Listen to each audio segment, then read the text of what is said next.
وَإِذَا ضَرَبْتُمْ فِي الْأَرْضِ فَلَيْسَ عَلَيْكُمْ جُنَاحٌ أَن تَقْصُرُوا مِنَ الصَّلَاةِ إِنْ خِفْتُمْ أَن يَفْتِنَكُمُ الَّذِينَ كَفَرُوا إِنَّ الْكَافِرِينَ كَانُوا لَكُمْ عَدُوًّا مُّبِينًا وَإِذَا كُنتَ فِيهِمْ فَأَقَمْتَ لَهُمُ الصَّلَاةَ فَلْتَكُنْ طَائِفَةٌ مِّنْهُمْ مَعَكَ وَلْيَأْخُذُوا أَسْلِحَتَهُمْ فَإِذَا سَجَدُوا فَلْيَكُونُوا مِنْ وَرَائِكُمْ وَلْتَأْتِ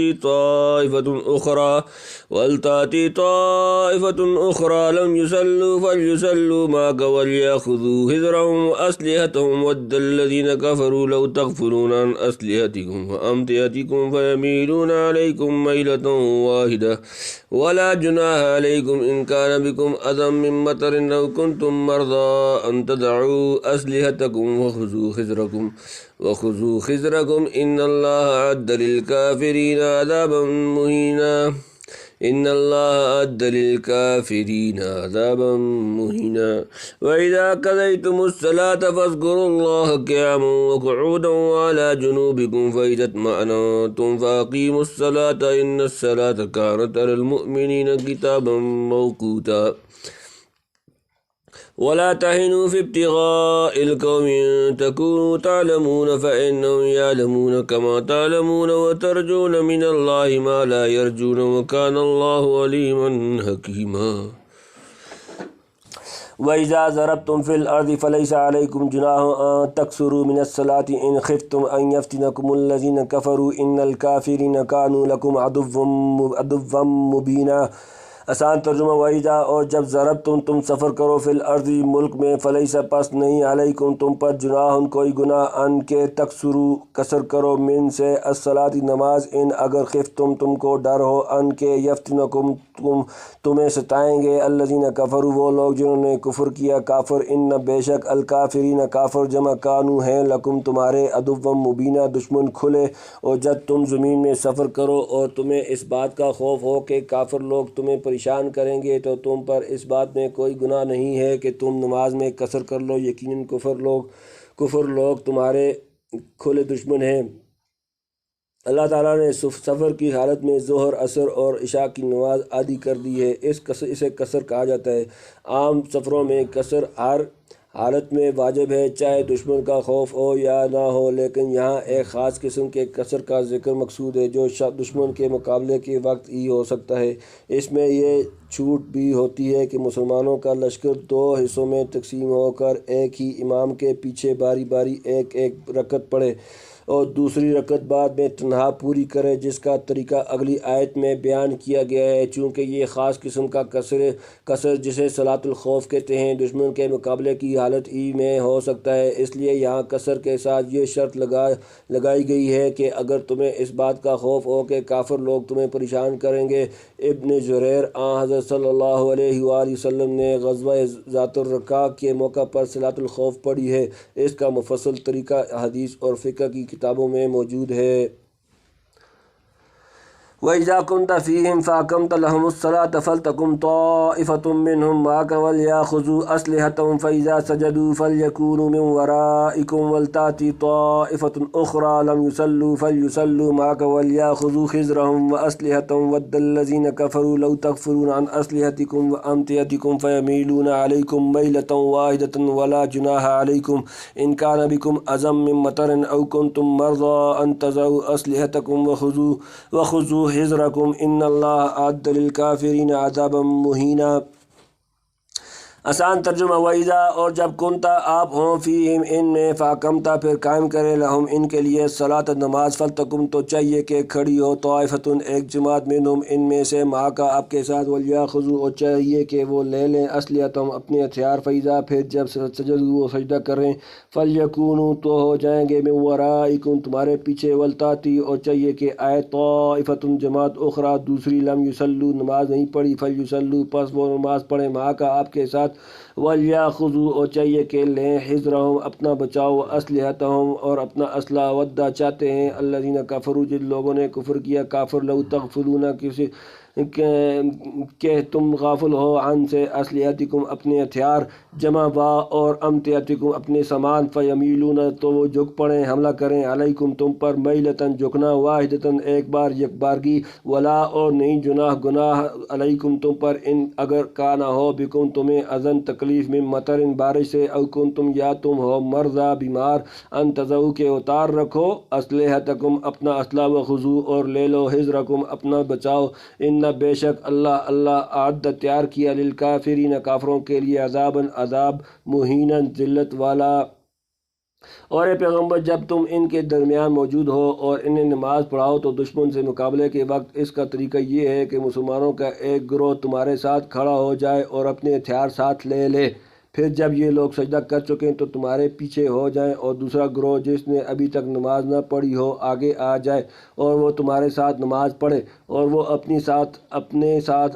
اپنے بچاؤ کا سامان اور اپنے ہتھیار لے لے۔ کافر لوگ یہ چاہتے ہیں کہ تم اپنے ہتھیار اور اپنے سامان سے غافل ہو جاؤ تو وہ ایک دم تم پر ٹوٹ پڑیں، اور اگر تمہیں بارش کی وجہ سے تکلیف ہو یا تم بیمار ہو تو اس میں بھی تم پر کوئی گناہ نہیں کہ تم اپنے ہتھیار اتار کر رکھ دو، ہاں اپنے بچاؤ کا سامان ساتھ لے لو، بے شک اللہ نے کافروں کے لیے ذلت والا عذاب تیار کر رکھا ہے۔ بے شک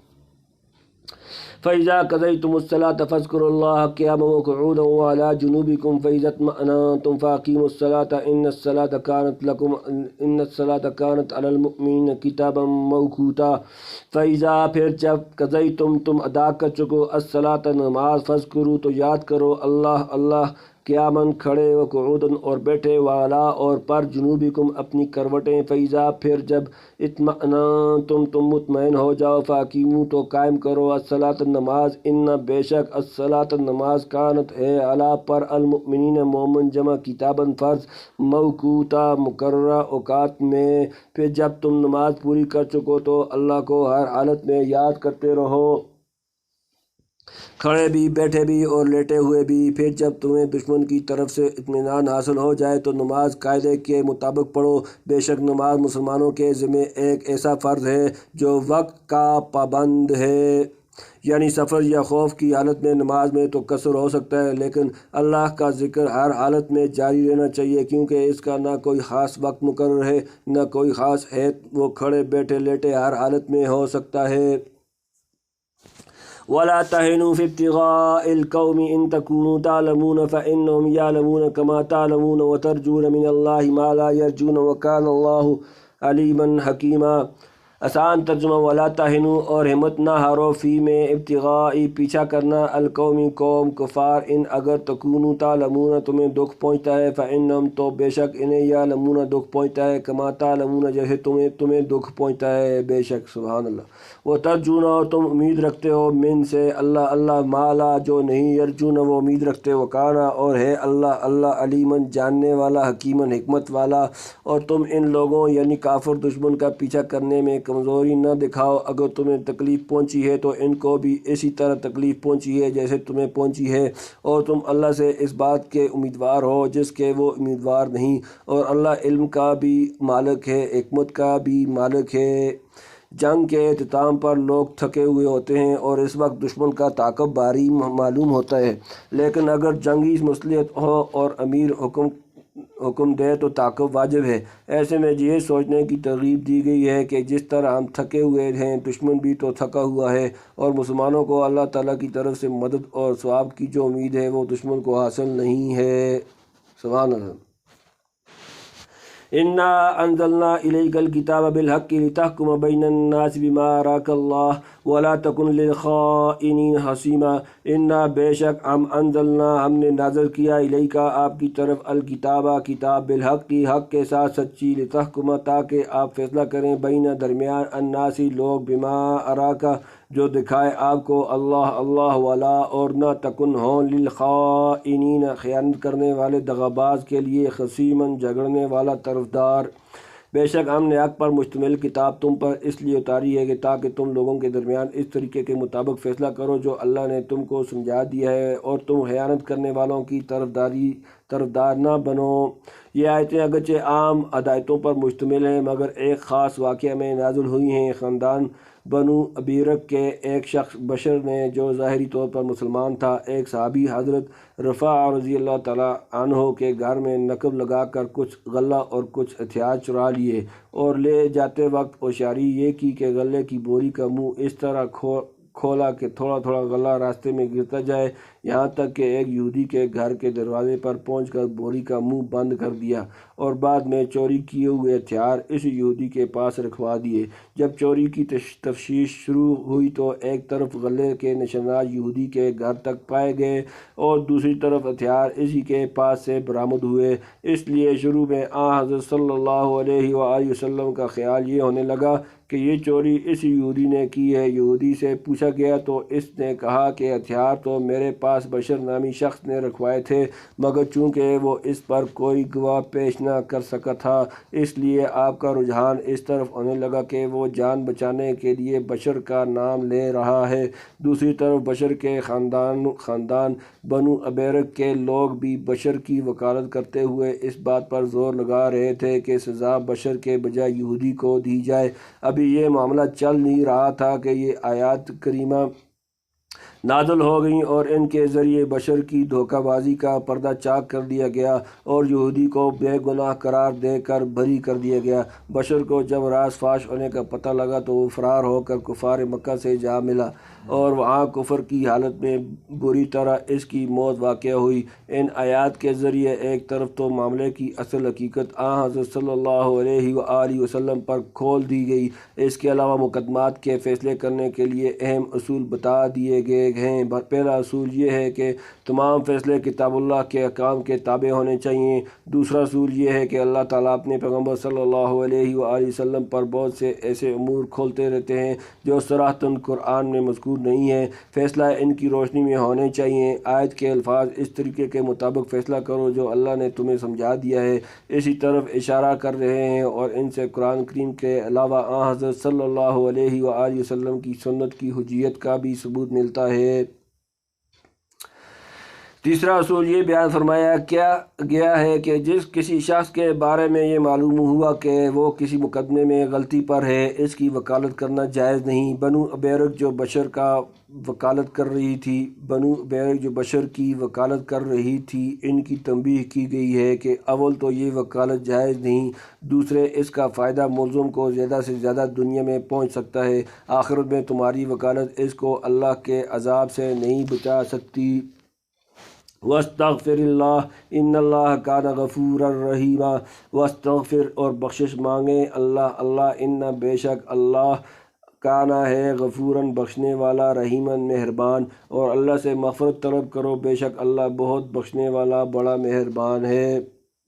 وَلَا تُجَادِلْ عَنِ الَّذِينَ يَخْتَانُونَ أَنفُسَهُمْ إِنَّ اللَّهَ لَا يُحِبُّ مَنْ كَانَ خَوَّانًا أَثِيمًا۔ آسان ترجمہ، ولا تجادل اور نہ جھگڑیں ان سے الذین جو لوگ یختارون خیانت کرتے ہیں انفسہم اپنے تئیں، ان بے شک اللہ لا یحب دوست نہیں رکھتا من کانا جو ہو خوانن خائن دغاباز اثیمن گنہگار، اور کسی تنازع میں ان لوگوں کی وکالت نہ کرنا جو خود اپنی جانوں سے خیانت کرتے ہیں، اللہ کسی بھی خیانت کرنے والے گنہگار کو پسند نہیں کرتا۔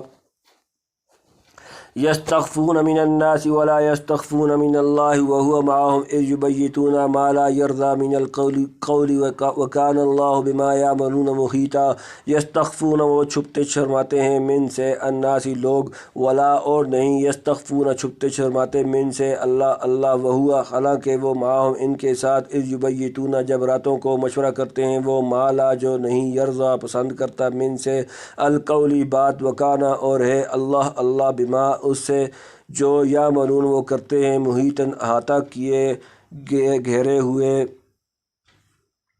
یہ لوگوں سے تو شرماتے ہیں اور اللہ سے نہیں شرماتے، حالانکہ وہ اس وقت بھی ان کے پاس ہوتا ہے جب وہ راتوں کو ایسی باتیں کرتے ہیں جو اللہ کو پسند نہیں، اور جو کچھ یہ کر رہے ہیں اللہ نے اس سب کا احاطہ کر رکھا ہے۔ یہ جو کچھ کر رہے ہیں اللہ ان کو دیکھ رہا ہے۔ ہا انتم ہؤلاء جادلتم عنہم فی الحیات الدنیا فمن یجادل اللہ عنہم یوم القیامۃ ام من یکون علیہم وکیلا۔ ہا انتم، ہاں تم، ہؤلاء وہ، جادلتم تم نے جھگڑا کیا، عنہم ان سے، فی میں، الحیات الدنیا دنیوی زندگی، فمن سو کون، یجادل جھگڑے گا، اللہ عنہم ان کی طرف سے، یوم القیامت روز قیامت، ام یا من کون، یکون ہوگا، علیہم ان پر، ان کا، وکیلاً وکیل۔ ارے تمہاری بساط یہی تو ہے کہ تم نے دنیوی زندگی میں لوگوں سے جھگڑ کر ان خیانت کرنے والوں کی حمایت کر لی، بھلا اس کے بعد قیامت کے دن اللہ سے جھگڑ کر کون ان کی حمایت کرے گا یا کون ان کا وکیل بنے گا؟ وَمَن يَعْمَلْ سُوءًا أَوْ يَظْلِمْ نَفْسَهُ ثُمَّ يَسْتَغْفِرِ اللَّهَ يَجِدِ اللَّهَ غَفُورًا رَحِيمًا۔ ومن او جو یعمل کام کرے، سوءًا برا کام، او یظلم یا ظلم کرے، نفسه اپنی جان، ثم یستغفر پھر بخشش چاہے، اللہ یجد وہ پائے گا، اللہ غفوراً بخشنے والا، رحیماً مہربان۔ اور جو شخص کوئی کر گزرے یا اپنی جان پر ظلم کر بیٹھے پھر اللہ سے معافی مانگ لے تو وہ اللہ کو بہت بخشنے والا، بڑا مہربان پائے گا۔ ومن یکسب اسما فانما یکسبہ علی نفسہ وکان اللہ علیما حکیما۔ ومن او جو یکسب کمائے، اسمن گناہ، فانما تو فقط یکسبہ وہ کماتا ہے، علی نفسہ اپنی جان پر، وکانا اور ہے اللہ علیمن جاننے والا، حکیمن حکمت والا۔ اور جو شخص کوئی گناہ کمائے تو وہ اس کمائی سے خود اپنے آپ کو نقصان پہنچاتا ہے، اور اللہ پورا علم بھی رکھتا ہے، حکمت کا بھی مالک ہے۔ ومن یکسب خطیئۃ او اثما ثم یرمی بہ بریئا فقد احتمل بہتانا واثما مبینا۔ ومن او جو یکسب کمائے، خطیئۃ خطا، او اثما یا گناہ، ثم پھر یرمی بہ اس کی تہمت لگا دے، بریئا کسی بے گناہ، فقد احتمل تو اس نے لادا، بہتانا بھاری بہتان، واثما اور گناہ، مبینہ صریح کھلا۔ اور اگر کوئی شخص کسی غلطی یا گناہ کا مرتکب ہو پھر اس کا الزام کسی بھی بے گناہ کے ذمہ لگا دے تو وہ بڑا بھاری بہتان اور کھلا گناہ اپنے اوپر لاد لیتا ہے۔ ولولا فضل اللہ علیک ورحمتہ لہمت طائفۃ منہم ان یضلوک وما یضلون الا انفسهم وما یضرونک من شیء وانزل اللہ علیک الکتاب والحکمۃ وعلمک ما لم تکن تعلم وکان فضل اللہ علیک عظیما۔ ولو اور اگر، لا نہ، فضل اللہ کا فضل، علیہ آپ پر، ورحمتہ اور اس کی رحمت، لہمت تو قصد کیا ہی تھا، طائفۃ ایک جماعت، منہم ان میں سے، ان یضلوک کہ آپ کو بہکا دیں، وما اور نہیں، یضلون بہکا رہے ہیں، الا مگر، انفسہم اپنے آپ کو، ما یضرونک اور نہیں بگاڑ سکتے، من شیء کچھ بھی، وانزل اور نازل کی، اللہ علیہ آپ پر، الکتاب کتاب، والحکمت اور حکمت، وعلمک اور آپ کو سکھایا، ما جو لم تکن نہیں تھے، تعلم تم جانتے، وکانا اور ہے، فضل اللہ علیہ آپ پر، عظیماً بڑا۔ شکر اللہ۔ اور اے پیغمبر اگر اللہ کا فضل اور رحمت تمہارے شامل حال نہ ہوتی تو ان میں سے ایک گروہ نے تو تم کو سیدھی راہ سے بھٹکانے کا ارادہ کر ہی لیا تھا، اور در حقیقت یہ اپنے سوا کسی کو نہیں بھٹکا رہے ہیں، اور یہ تم کو ذرا بھی نقصان نہیں پہنچائیں گے۔ اللہ نے تم پر کتاب اور حکمت نازل کی ہے اور تم کو ان باتوں کا علم دیا ہے جو تم نہیں جانتے تھے، اور تم پر اللہ کا فضل ہمیشہ بہت زیادہ رہا ہے۔ اس سے بشر اور اس کے حمایتی مراد ہیں جو یہ چاہتے تھے کہ یہودی کو بے گناہ سزا دلوا دیں۔ لا خیر فی کثیر من نجواہم الا من امر بصدقۃ او معروف او اصلاح بین الناس ومن یفعل ذلک ابتغاء مرضات اللہ فسوف نؤتیہ اجرا عظیما۔ لا خیر نہیں کوئی بھلائی، فی میں، کثیر اکثر، من سے، نجواہم ان کے مشورے، الا مگر، من امر حکم دے، بصدقۃ خیرات کا، او یا معروف اچھی بات کا، او اصلاح یا اصلاح کرانا، بین الناس لوگوں کے درمیان، ومن او جو یفعل کرے، ذلک ذالکہ یہ ابتغاء حاصل کرنا مرضات اللہ اللہ کی رضا، فسوف سو ان قریب نوتی ہی ہم اسے دیں گے اجراً ثواب عظیماً بڑا۔ لوگوں کی بہت سی خفیہ سرگوشیوں میں کوئی خیر نہیں ہوتی الا یہ کہ کوئی شخص صدقے کا یا کسی نیکی کا یا لوگوں کے درمیان اصلاح کا حکم دے، اور جو شخص اللہ کی خوشنودی حاصل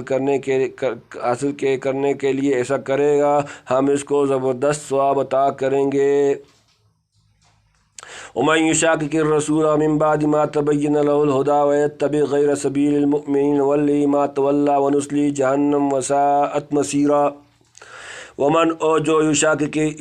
کی مخالفت کرے الرسول رسول من بعد اس کے بعد ما جب تبین ظاہر ہو چکی لہو اس کے لیے الہدا ہدایت ہوا، اور یتبع چلے غیر خلاف سبیل المؤمنین مومنوں کا راستہ نولی ہم حوالے کر دیں گے ما تولا جو اس نے اختیار کیا، ونصلی اور ہم اسے داخل کریں گے جہنم وساعت بری جگہ مصیراً پہنچنے پلٹنے کی جگہ۔ اور جو شخص اپنے سامنے ہدایت واضح ہونے کے بعد بھی رسول کے مخالفت کرے اور مومنوں کے راستے کے سوا کسی اور راستے کی پیروی کرے، اس کو ہم اسی راہ کے حوالے کر دیں گے جو اس نے خود اپنائی ہے، اور اسے دوزخ میں جھونکیں گے اور وہ بہت برا ٹھکانہ ہے۔